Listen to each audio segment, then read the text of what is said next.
मुदाकरात्तमोदकं सदा विमुक्तिसाधकं कलाधरावतंसकं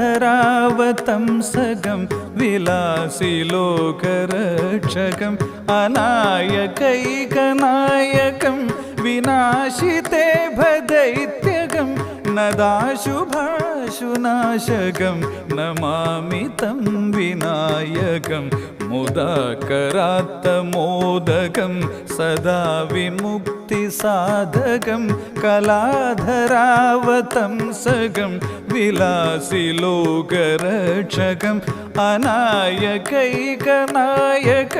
विनाशिते भदैत्यकं नदाशुभाशुनाशकं नमामि तं विनायकं नमामि तं विनायकम्।